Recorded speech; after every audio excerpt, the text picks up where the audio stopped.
یا ایھا الذین آمنوا اذا نودی للصلاۃ من یوم الجمعہ فاسعوا الی ذکر اللہ وذروا البیع ذالکم خیر لکم ان کنتم تعلمون۔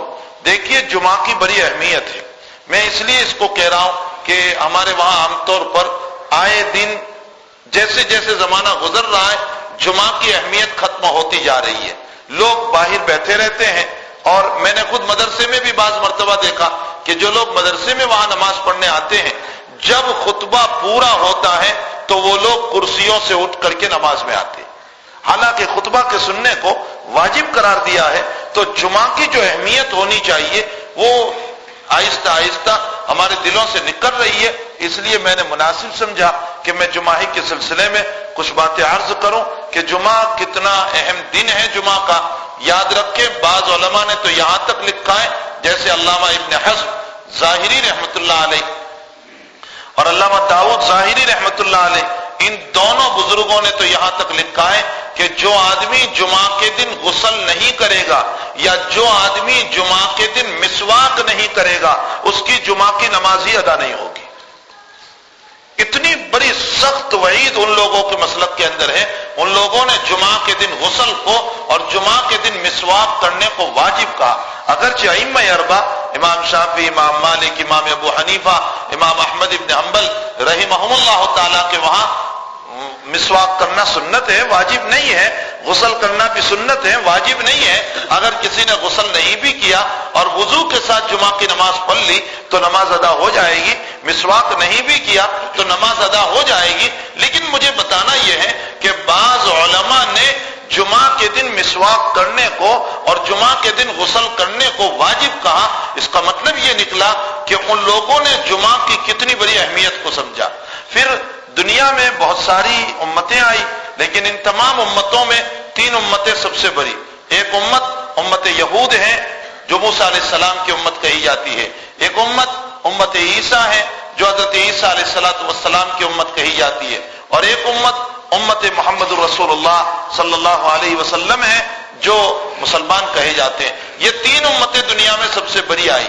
پہلی امت یہود جب دنیا میں آئی ہے، یعنی موسیٰ کی امت جب دنیا میں آئی ہے تو اللہ تعالیٰ نے ان سے فرمایا کہ تم ہفتے کا کوئی دن میری عبادت کے لیے طے کرو، مقرر کرو۔ ان لوگوں نے جس دن کو مقرر کیا وہ دن سنیچر کا دن تھا۔ آج بھی یہودیوں کے وہاں، جوئس کے وہاں سنیچر ہی کا دن ہے اور وہ لوگ سنیچر کے دن اللہ کی عبادت کرتے ہیں، ان کے وہاں آج بھی۔ اور اللہ تعالیٰ نے یہ فرمایا کہ تم لوگوں نے جس دن کا چوائس کیا ہے، جس دن کا انتخاب کیا ہے، جس دن کو تم نے نکی کیا ہے، میرے وہاں وہ دن متعین نہیں تھا، لیکن جب تم لوگ سنیچر کو طے کر رہے ہو تو تمہارا اللہ بھی سنیچر کو منظور کر رہا ہے۔ لیکن ساتھ ساتھ یہ بھی قانون اللہ نے اتارا کہ یاد رکھو 24 گھنٹہ یعنی جمعہ کے دن مغرب سے لے کر سنیچر کے دن مغرب تک پورا 24 گھنٹے کے اندر 24 آورز، پورے 24 گھنٹے کے اندر تم اپنا کوئی کام نہیں کر سکو گے، نہ دکان، نہ کاروبار، نہ کھیتی، کوئی کام نہیں سوائے میری عبادت کے۔ تمہیں پورے 24 گھنٹے میری عبادت کرنی ہوگی۔ یہی وجہ ہے کہ یہودیوں نے جب سنیچر کے دن بہانے بنا کر، ہیلے بنا کر مچھلیاں پکڑنا شروع کیا تو قرآن کریم گواہ ہے، کونوا قردۃ خاسئین، اللہ نے ان کو ذلیل بندر بنا دیا، اللہ نے ان کی بندروں کی صورتیں بنا دی اور وہ 3 دن زندہ رہ کر کے پھر ان کی موت ہو گئی۔ تو یہودیوں نے سنیچر کے دن کا انتخاب کیا تو پورے 24 گھنٹے ان سے مانگے۔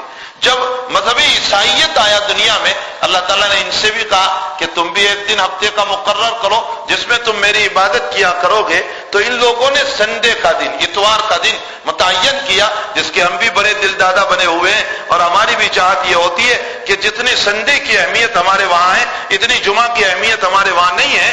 جتنا ہم اس کو معظم سمجھتے ہیں اتنا جمعہ کو بڑا نہیں سمجھتے۔ تو یہ عیسائیوں نے سنڈے کا دن انتخاب کیا کہ ہمارے وہاں سنڈے کا دن ہوگا۔ اللہ تعالیٰ نے فرمایا کہ ٹھیک ہے، سنیچر کے غروب سے لے کر مغرب کے غروب تک پورے 24 گھنٹے میں تم سوائے میری عبادت کے کوئی کام نہیں کر سکتے۔ پورے 24 گھنٹے ان سے مانگے ہیں۔ لیکن جب امت محمدیہ صلی اللہ تعالی علیہ وسلم، یہ نبی علیہ السلام کی لاڈلی امت اور یہ پیاری امت جب دنیا میں آ رہی ہے تو اللہ تعالیٰ نے اس سے بھی فرمایا کہ اے میرے پیغمبر تم بھی اپنی امت کے لیے ہفتے کا کوئی دن مقرر کرو جس میں تم میری عبادت کرو گے. تو اللہ کے حبیب پاک صلی اللہ علیہ وسلم نے فرمایا کہ اے باری تعالیٰ میں جمعہ کا دن مقرر کرتا ہوں. اللہ نے فرمایا اے میرے پیغمبر میرے وہاں سنیچر متعین نہیں تھا، اتوار متعین نہیں تھا، لیکن مجھے بھی جمعہ ہی کا دن پسند تھا جو تو نے پسند کیا ہے. معلوم ہوتا ہے جمعہ کا دن اللہ کا پسند کردہ ہے، اللہ کا انتخاب کردہ ہے.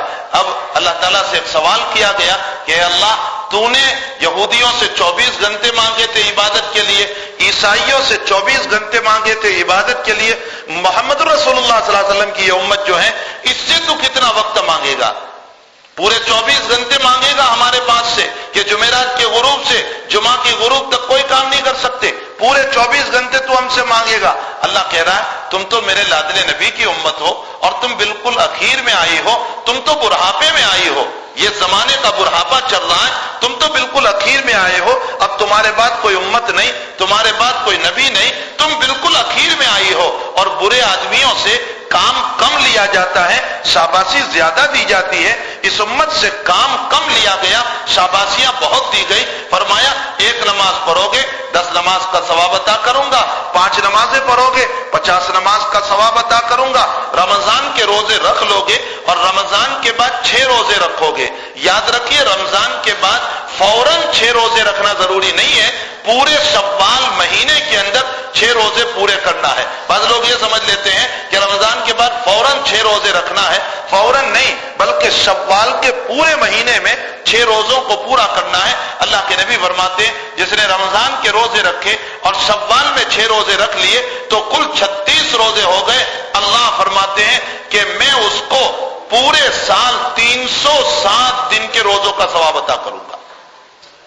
یہ امت بالکل اخیر میں آئی، اس کے پاس سے کام کم لیا گیا اور اس کو ثواب بہت زیادہ دیا گیا.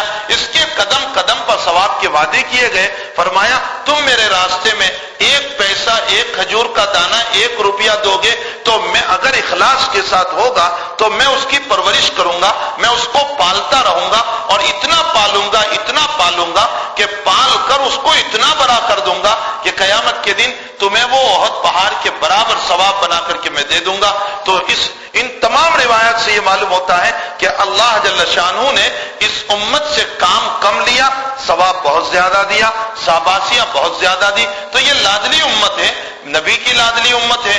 فرمایا میں تمہارے پاس 24 گھنٹے نہیں مانگ رہا ہوں، میں تمہارے پاس بہت تھوڑا وقت مانگ رہا ہوں. اللہ پھر بھی تو بتا دے کہ کتنا وقت تو جمعہ کے دن ہم سے مانگے گا. فرمایا اذا نودی للصلاۃ من یوم الجمعہ فاسعوا الی ذکر اللہ وذروا البیع ذلکم خیر لکم ان کنتم تعلمون. فرمایا جب جمعہ کی اذان ہو جائے تو سارے کاروبار، سارے معاملات، ساری تجارتیں، ساری کھیتی باڑی تمام کو چھوڑ دو اور چھوڑ کر کے سیدھے میری مسجد میں آ جاؤ، میرے ذکر کی طرف آ جاؤ، مجھے یاد کرنے کی طرف آ جاؤ، میرے خطبے کو سن لو، نماز پڑھ لو. جہاں تم نے خطبہ سن لیا، جہاں تم نے نماز پڑھ لی، فرمایا اذا قضیت الصلاۃ، فرمایا جب تم نماز سے فارغ ہو گئے تو اب میں تمہیں تسبیح لے کر مسجد میں نہیں بٹھاؤں گا.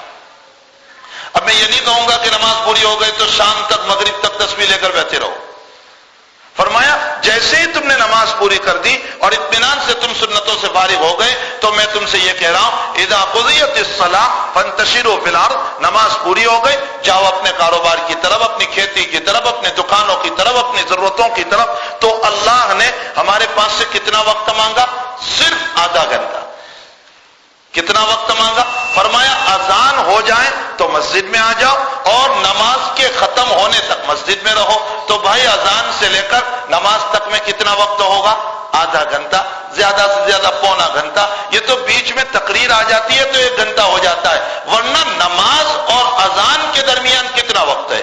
خطبہ اور اذان کے لیے تو اور نماز کے لیے تو آدھا گھنٹہ.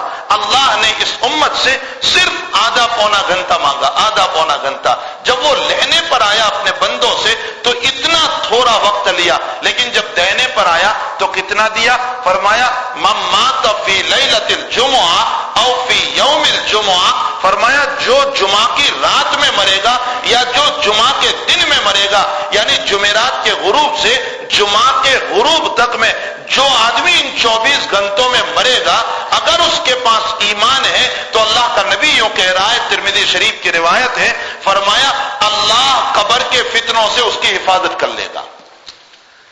جب لینے پر آیا تو آدھا گھنٹہ لیا، اور دینے پر آیا تو کتنا دیا؟ پورے 24 گھنٹے میں نوازا۔ فرمایا پوری رات میں کوئی مرے گا میں اس سے بھی قبر کے فتنے سے حفاظت کروں گا۔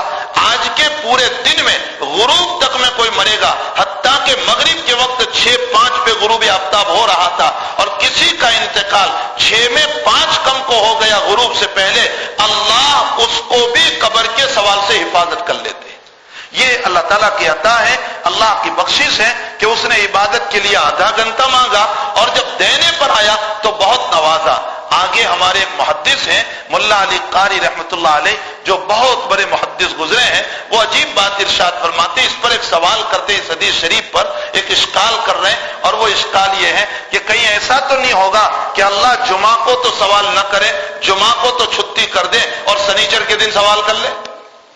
جیسے دنیا میں ہوتا ہے کہ آج معاف کر دیا کل کو سوال ہو جائے گا، تو کہیں ایسا تو نہیں اللہ کی طرف سے کہ چلو جمعہ کو تو تجھے چھٹی، لیکن سنیچر کے دن اللہ پوچھ لے بتاؤ تمہارا رب کون ہے، تمہارا دین کیا ہے، تمہارا نبی کون ہے؟ ایسا تو کہیں نہیں ہوگا۔ ملا علی قاری رحمۃ اللہ علیہ فرماتے ہیں اللہ کی شان یہ ہے وہ ایک مرتبہ معاف کر دیتا ہے تو قیامت تک پکڑ نہیں کرتا۔ یہ اس کی شان ہے کہ وہ ایک مرتبہ جب معاف کر دیتا ہے وہ قیامت تک پکڑ نہیں کرتا، اور اس کے لیے بہت ساری روایات دلائل کے طور پر انہوں نے پیش فرمائی ہے۔ حاتب ابن ابی بلتا رضی اللہ تعالیٰ عنہ صحابی رسول ہے، فتح مکہ سے پہلے انہوں نے مکہ والوں کے نام پر ایک خط لکھ دیا اور اس میں یہ لکھا کہ محمد صلی اللہ علیہ وسلم مدینۃ المنورہ سے ایک لشکر جرار لے کر تمہاری طرف آ رہے ہیں، مکہ کی طرف۔ اے مکہ والو تم ساودھان ہو جاؤ، تم سہم جاؤ، تم سمجھ جاؤ اور تم اپنی تیاری کر لو۔ یہ خط لکھ دیا حضرت حاتب ابن بلتہ رضی اللہ تعالیٰ عنہ نے۔ جبریل امین نے آ کر اللہ کے حبیب کو بتا دیا کہ یا رسول اللہ صلی اللہ علیہ وسلم آپ کی تیاری کا راز فاش ہو چکا ہے، اور مکہ کی ایک عورت مدینے آئی تھی تو تمہارے صحابی حاتب ابن ابی بلتہ نے چپکے سے خط لکھ کر اس عورت کو دیا ہے اور وہ عورت جا رہی ہے، اس کے پاس سے وہ خط پکڑوا لو۔ اللہ کے حبیب نے حضرت عبید اللہ رضی اللہ تعالیٰ عنہ، ابو عبیدہ رضی اللہ تعالیٰ عنہ اور حضرت علی رضی اللہ تعالیٰ عنہ، ان دونوں کو فرمایا کہ جاؤ مدینے سے باہر 15-20 کلومیٹر کے اوپر روضہ خاک نام کی ایک جگہ ہے، وہاں جاؤ، وہاں تمہیں سارا نام کی ایک عورت ملے گی، اس کے پاس ایک خط ہے، اس خط کو تم لے آؤ۔ یہ دونوں کے دونوں صحابی وہاں پہنچے، وہ عورت وہیں پر ملی جہاں نبی کریم صلی اللہ علیہ وسلم نے بتایا تھا۔ اس سے فرمایا کہ تیرے پاس جو کاغذ ہے وہ لا۔ وہ کہنے لگی میرے پاس کوئی کاغذ نہیں۔ حضرت علی نے فرمایا میرا نبی جھوٹ نہیں بول سکتا ہے، یقیناً تیرے پاس کاغذ ہے، تو کاغذ لا یا ہم تیرے کپڑے اتاریں گے، تیری جاسوسی لیں گے، تجھے چیک کریں گے۔ تو اس نے اپنے چوٹی کے بال کے اندر سے وہ کاغذ کو نکال کر کے دیا، اس میں یہ مضمون لکھا ہوا تھا مکہ والوں کے نام۔ اللہ کے حبیب نے جب اس خط کو پڑھا تو حاتب کو بلایا اور فرمایا حاتب تم نے یہ کام کیوں کیا، میرا راز کیوں لکھ دیا؟ تو حضرت عمر بڑے غصے میں تھے، یوں فرمایا دعنی یا رسول اللہ اضرب ھذا المنافق، اللہ کے حبیب مجھے اجازت دیجئے میں اس کی گردن مار دوں، یعنی حاتب کی گردن اڑا دوں۔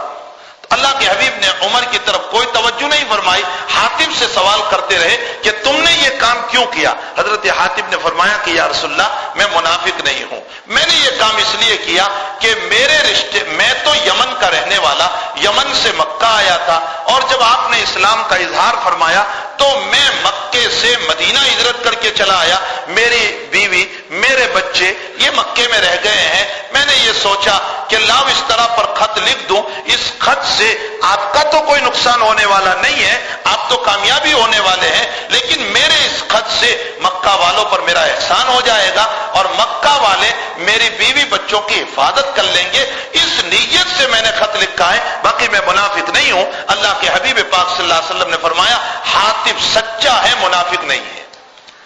اب یہاں سوال یہ ہوتا ہے کہ حاتب کا اتنا بڑا گناہ پکڑا گیا، اس کے باوجود اللہ کے حبیب پاک صلی اللہ علیہ وسلم نے ان کو کچھ نہیں کہا۔ اس کا جواب یہ ہے کہ حاتب ابن ابی بلتہ رضی اللہ تعالیٰ عنہ بدری صحابی ہے، اور بدریوں سے متعلق اللہ تعالیٰ نے قرآن کریم میں یوں فرمایا ہے اعملوا ما شئتم قد غفرت لکم، اے بدری صحابہ، بدر میں شریک ہونے والے صحابہ تمہیں معاف کر دیتا ہوں۔ جب ایک مرتبہ ایڈوانس میں معافی کا اعلان ہو گیا تو حاتب بھی تو بدری صحابی ہے، ان کا بھی تو ایڈوانس میں مغفرت کا وعدہ ہو گیا، تو آئندہ اب اللہ پکڑ نہیں کر رہا ہے۔ اس سے ملا علی قاری نے ثابت فرمایا کہ اللہ جب ایک مرتبہ معاف کر دیتا ہے تو پھر اس کی پکڑ نہیں کرتا ہے۔ یہ شان خداوندی ہے، یہ ہماری طرح کا معاملہ نہیں ہے کہ ذرا سا ہمارا معاملہ بگڑ گیا تو ہم احسان جتانے پر آ جاتے ہیں، یا غریب سے پیسے مانگنے پر آ جاتے ہیں، یا اس سے مکان مانگنے پر آ جاتے ہیں اور یہ اس کو برا بھلا تان و تشریح کا معاملہ کر دیا کرتے ہیں۔ اللہ کا یہ معاملہ نہیں ہے۔ اب تعالی شان ہو ایک مرتبہ معاف کر دیتے ہیں تو پھر دوبارہ اس کی پکڑ نہیں فرماتے ہیں۔ اسی لیے شاہ وصی اللہ صاحب رحمت اللہ علیہ نے ایک عجیب بات ارشاد فرمائی، فرمایا عزیزو اور میرے پیارو، تم نے دنیا والوں کو آزما لیا، ذرا اسے بھی آزما لو، ذرا اس سے بھی تعلق جوڑ لو، ذرا دو سجدے اخلاص کے کر کے اس کے پاس بھی تو کچھ مانگ لو، ذرا اس سے بھی اپنا کنیکشن جوڑ لو، پھر دیکھو کہ وہ اللہ تمہیں کیسے نوازتا ہے، وہ اللہ تمہیں کیسے عطا کرتا ہے، وہ اللہ تمہیں کیسے محبت کرتا ہے، وہ اللہ تمہیں کیسے پیار کرتا ہے، وہ اللہ تمہیں کیسے دلار کرتا ہے۔ لیکن ایک بات یاد رکھیں کہ حق تعالی شانہ کے وہاں ایک آدمی بڑا خطرناک ہے، اللہ اس کی طرف نگاہ شفقت نہیں فرماتے۔ مسلم شریف کی روایت ہے، لا ينظر اللہ تبارک و تعالی یوم القیامہ، اللہ تعالیٰ قیامت کے دن شفقت کی نگاہ نہیں فرمائیں گے اس آدمی کے اوپر جس نے اس امت کے دو آدمیوں کے درمیان جھوٹی باتیں کر کر امت میں اختلاف پیدا کیا۔ جو امت میں اختلاف پیدا کرتا ہے، جو امت میں توڑ پیدا کرتا ہے، جو امت کو جوڑنے کے بجائے اس کو اس سے دور کر دیا، اس کو اس سے دور کر دیا، کسی نے کسی پارٹی کی نسبت پر کسی کو دور کر دیا، یاد رکھے اللہ جل شانہ قیامت کے دن اس کی طرف نگاہ شفقت نہیں فرماتے۔ اسی لیے ابو ہریرہ رضی اللہ تعالیٰ عنہ نبی کریم صلی اللہ علیہ وسلم سے سوال فرماتے ہیں، ای العمل افضل یا رسول اللہ، سب سے افضل عمل کون سا ہے اللہ کے حبیب؟ فرمایا کلمۃ لا الہ الا اللہ، اللہ کے کلمے پر ایمان لے آنا یہ سب سے افضل ہے۔ ثم ماذا، پھر کون سا عمل افضل ہے؟ اللہ کے حبیب پاک صلی اللہ علیہ وسلم نے فرمایا بر الوالدین، ماں باپ کی اطاعت کرنا یہ سب سے افضل ہے۔ ثم ماذا، اور کون سا عمل افضل ہے؟ فرمایا الصلاۃ لوقتها، نماز کو اپنے وقت پر ادا کرنا۔ ثم ماذا، اور کون سا عمل افضل ہے؟ فرمایا الصدقۃ فی سبیل اللہ، اللہ کے راستے میں صدقہ کرنا۔ تو ابو ہریرہ فرماتے ہیں کہ یا رسول اللہ، اگر کوئی غریب آدمی ہو اور صدقہ نہیں کر سکتا ہے تو پھر اس کے لیے کون سا عمل افضل ہے؟ تو اللہ کے حبیب نے فرمایا اگر خود نہیں دے سکتا تو کسی کو سفارش کر دے اور کسی سے غریب کا کام کرا دے، یہ بھی اللہ کی نگاہ میں افضل ہے۔ یہ بھی اللہ کی نگاہ میں افضل ہے کہ میرے پاس نہیں ہے لیکن میں کسی کو کہہ دوں کہ اس غریب کا آپ تعاون کر دیجئے۔ ابو ہریرہ فرماتے ہیں کہ یا رسول اللہ اور کون سا عمل افضل ہے؟ تو نبی کریم صلی اللہ علیہ وسلم نے فرمایا کہ کسی کو تکلیف نہ پہنچاؤ، وہ افضل ہے۔ اللہ کے حبیب سے ابو ہریرہ سوال فرماتے ہیں کہ یا رسول اللہ اس کا مطلب سمجھ میں نہیں آیا۔ اللہ کے حبیب پاک صلی اللہ علیہ وسلم نے فرمایا کسی کو برا مشورہ مت دو، غلط مشورہ مت دو، برائی میں دھکیلنے کا مشورہ مت دو، دل میں یہ مت سوچو کہ میں اس کو یہ مشورہ دوں اچھا ہے یہ غرق ہو جائے، اچھا اس کی زمین بک جاوے، اچھا اس کا مکان بک جاوے، کنگال ہو جاوے، ذلیل ہو جائے، تباہ ہو جائیں، اس نیت سے کبھی بھی برا مشورہ نہ دو۔ حضرت ابو ہریرہ فرماتے کہ یا رسول اللہ میں یہ بھی اگر نہیں کر سکتا ہوں تو میں کیا کروں؟ اللہ کے حبیب نے فرمایا اگر تم یہ بھی نہیں کر سکتے ہو تو اپنی زبان پکڑ کر نبی علیہ السلام نے فرمایا اپنی زبان کو خاموش رکھو، کچھ نہ بولو، اور اپنے شر سے، اپنی برائی سے دوسروں کو بچا لو، اللہ اس پر بھی تمہیں صدقے کا ثواب عطا فرمائے گی۔ حقیقت حال یہ ہے کہ امت میں وہ انسان بدترین ہے جس نے امت کے درمیان توڑ پیدا کیا، نفرتیں پیدا کی۔ اگر ہم سے بھلائی نہیں ہو سکتی ہے تو کم سے کم ہم اپنی زبان سے غلط مشورہ دے کر اور تان و تشریح کے ذریعے سے کسی کو گرانے کی یا کسی کو مٹانے کی تدبیر بھی نہ کریں۔ بہرحال میں یہ کہہ رہا تھا کہ جمعہ کا دن بڑا فضیلت والا دن ہے۔ ملا علی قاری رحمت اللہ علیہ نے آگے جو ایک بات نقل کی ہے میں اسی بات پر اپنی بات کو ختم کر دوں۔ ملا علی قاری رحمت اللہ علیہ فرماتے ہیں کہ بھائی اللہ سے روزانہ جمعہ کی موت مانگتے رہو، چونکہ ہمارے عمل پر تو ہمیں کوئی اعتماد نہیں، اللہ کی رضا کے لیے ہوا ہے یا نہیں ہمیں کوئی اعتماد نہیں ہے کہ میں نے اللہ کے لیے کیا ہے یا نہیں کیا۔ اس لیے اللہ سے جمعہ کی موت مانگتے رہو. فرمایا مقدر ہوگا تو اللہ جمعہ نصیب کرے گا، اور اگر مقدر نہیں ہے اور کوئی اور دن میں اللہ نے ہماری موت لکھی ہے تو اور دن میں موت آنے کے باوجود ہمارے مانگنے کی وجہ سے، ہماری دعاؤں کی وجہ سے اللہ ہمارے ساتھ اور دنوں میں بھی وہی معاملہ کرے گا جو جمعہ کے دن مرنے والوں کے ساتھ کرتا ہے.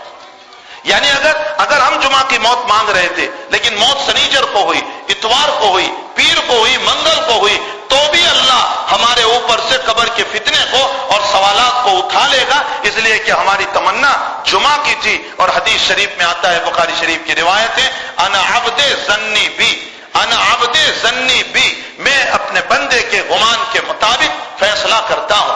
میرا بندہ مجھ سے جیسا گمان رکھتا ہے اسی کے مطابق میں فیصلہ کرتا ہوں. میرے بھائیوں، اس سے یہ معلوم ہوتا ہے کہ جمعہ کی کتنی بڑی فضیلت ہے. ہمیں چاہیے کہ ایک منادی، ایک اللہ کا بلاوا کرنے والا، ایک اللہ کا مبلغ اعظم جو اذان دے رہا ہے، وہ اللہ کا سب سے بڑا مبلغ ہے، سب سے بڑا دعوت دینے والا ہے. اسی لیے اذان کو اذان کے بعد کی دعا میں رب ہذہ الدعوۃ التامہ کہا گیا. اس سے بڑھ کر تبلیغ کوئی نہیں ہو سکتی. اللہ کے نبی نے اس کو سب سے بڑی تبلیغ بتایا ہے اذان کو، اور اسی لیے تو مؤذن کی فضیلت بھی اللہ کے حبیب پاک صلی اللہ علیہ وسلم نے بیان فرمائی. جو اللہ کی طرف بلانے والا ہے، اللہ کی طرف ندا کرنے والا ہے، اللہ کی طرف دعوت دینے والا ہے، فرمایا قیامت کے دن اس کی گردن سب سے اونچی ہوگی، اور اللہ اس اذان دینے والے کو اس منبر پر بٹھائیں گے کہ لوگ یوں سوچیں گے کہ شاید یہ کوئی نبی ہے، لیکن پوچھنے پر پتہ چلے گا کہ یہ نبی نہیں ہے، یہ تو مؤذن ہے. چونکہ یہ بہت بڑی تبلیغ ہے اور بہت بڑی دعوت ہے، تو اذان ایک بہت بڑی دعوت ہے. جمعہ کا دن ایک انتہائی فضیلت والا ہے. اسی لیے نبی کریم صلی اللہ علیہ وسلم نے فرمایا جمعہ کے دن اللہ نے گھڑی رکھی ہے جس گھڑی میں اللہ دعا قبول کرتا ہے. لیکن وہ کتنی چھوٹی ہے وہ گھڑی؟ اللہ کے رسول نے یوں ناخون کی طرف اشارہ کیا اور فرمایا ناخون کا 100واں حصہ، بہت تھوڑا وقت ہے وہ. اور پھر نبی نے بتایا نہیں کہ وہ کون سا وقت ہے. اسی لیے محدثین کا اختلاف ہو گیا کہ یہ وقت کب ہے. امام شافعی رحمۃ اللہ علیہ فرماتے ہیں کہ یہ وقت اذان جمعہ سے لے کر نماز کے ختم ہونے تک میں یہ وقت ہے. معلوم یہ ہوتا ہے، امام شافعی فرماتے ہیں جمعہ کی اذان کے بعد بھی دعا کر لو، ہو سکتا ہے وہ وقت ہو. جب امام خطبے کے لیے چلے تو وہ مختصر وقت، اس میں بھی دعا کر لو، ہو سکتا ہے وہ مقبول وقت ہو. جب امام دو خطبے کے بیچ میں بیٹھے تب دعا کرو. امام تو خود ہم کو کہتا ہے فاستغفروا ایھا المسلمون انہ ھو الغفور الرحیم، لیکن ہم معنی ہی کہاں سمجھتے ہیں. پہلا خطبہ جب ختم ہوتا ہے نا تو امام ہم کو کہتا ہے استغفار کرو اے مسلمانوں، اللہ تمہیں معاف کرے گا، لیکن ہم کہاں معنی کو سمجھتے ہیں. تو دو خطبوں کے بیچ میں دعا کی جائے. امام دونوں خطبے سے فارغ ہو کر مصلی پر چل رہا ہے، اس تھوڑے سے وقت میں دعا کر لی جائے یا نماز سے فراغت کے بعد دعا کر لی جائے. امام شافعی رحمۃ اللہ علیہ فرماتے ہیں اسی وقت کے اندر اللہ نے وہ گھڑی رکھی. اور امام ابو حنیفہ رحمۃ اللہ علیہ فرماتے ہیں کہ عصر سے لے کر مغرب تک میں وہ گھڑی ہے. عصر کے بعد آپ دعاؤں میں مشغول رہو، تلاوت قرآن میں مشغول رہو، درود شریف میں مشغول رہو، انشاءاللہ تعالی وہ گھڑی ہم کو ضرور نصیب ہو جائے گی. اور حدیث شریف میں آتا ہے کہ جس نے جمعہ کے دن 100 مرتبہ درود شریف کو پڑھا ہے حق تعالی شان ہو اپنے نبی کی سفارش بھی نصیب فرمائیں گے اور اپنے نبی کی زیارت بھی نصیب فرمائیں گے. تو عصر سے لے کر مغرب تک تلاوت قرآن، دعائیں اور درود شریف کے اندر جمعہ کے دن اپنے آپ کو مشغول رکھا جائے. اللہ کے دینے کے دو طریقے ہیں، یہ ہمارا بھی دو طریقے ہیں. ایک طریقہ تو یہ ہے کہ ابا جی سیدھے سیدھے سوئٹ بتا کر یہ کہتے ہیں لو بیٹے لے جاؤ، ایک تو یہ طریقہ ہے. اور ایک دوسرا طریقہ یہ ہے کہ سوئٹ بتائی اور جب بیٹا قریب آیا تو پیچھے چھپا دیا، اور ادھر لینے گیا بیٹا تو ادھر چھپا دیا، پھر ادھر لینے گیا تو ادھر چھپا دیا. بس اسی طرح چھپاتے رہے یہاں تک کہ بچہ رو پڑتا ہے. جب رو پڑتا ہے تو پھر اللہ اس کو عطا کر دیتا ہے. اللہ کے بھی بندہ باپ اس کو عطا کر دیتا ہے. اللہ کے بھی یہی تو طریقے ہیں. ایک طریقہ تو یہ ہے اس نے سیدھے سیدھے یوں کہہ دیا میں ہر نماز کے بعد ایک دعا قبول کروں گا، یہ تو سیدھا سیدھا دے دیا. اور ایک اس جمعہ کے دن ایک تھوڑی سی ساتھ رکھ کر شب قدر کو چھپا کر کے اللہ نے ذرا ہم کو رلایا اور رلا کر کے یوں فرمایا آؤ میرے بندوں میں تمہیں دینا چاہتا ہوں. اب بندہ لینے آیا جمعہ میں کہا اذان کے بعد دعا کر، کبھی کہا امام چلے تب دعا کر، کبھی کہا دو خطبوں کے بیچ میں دعا کر، کبھی امام نیچے اترے تب دعا کر، نماز کے بعد دعا کر، عصر کے بعد دعا کر۔ اللہ نے بتایا نہیں، ذرا ہم کو رلایا، اور ہمارا رونا اللہ کو پسند آتا ہے تو اللہ نواز دیا کرتا ہے، اللہ عطا کر دیا کرتا ہے۔ یہ بہت مبارک دن ہے، اس کی ہمیں قدر کرنی چاہیے۔ ہمارے بہت سارے نوجوان اذان ہو جاتی ہے اس کے باوجود باہر کھڑے رہتے ہیں، گپ شپ میں لگے ہوئے ہوتے ہیں، باتیں کرتے رہتے ہیں۔ جب اذان ہو گئی تو علماء نے لکھا ہے کہ مسجد کی طرف چلنا واجب ہے، اور جو اس کے خلاف کرے گا وہ گنہگار ہوگا، جو اس کے خلاف کرے گا وہ گنہگار ہوگا۔ حتیٰ کہ علماء نے لکھا ہے کہ اگر کوئی گھر پر بیٹھ کر قرآن پڑھ رہا تھا اور جمعہ کی اذان ہو گئی تو اب قرآن کو بند کر کے مسجد کی طرف آ جائے۔ اتنی زیادہ جمعہ کی فضیلت ہے، ہمیں اس کی اہمیت کو سمجھنا چاہیے۔ ہمارے نوجوان جو ہیں یہ دین کی باتوں سے دور ہوتے جا رہے ہیں، اور جو ہے جمعہ کے وقت کی قدردانی سے دور ہوتے جا رہے ہیں۔ اللہ ہم سب کو جمعہ کی قدردانی کی توفیق عطا فرمائے۔ وآخر دعوانا الحمدللہ رب العالمین۔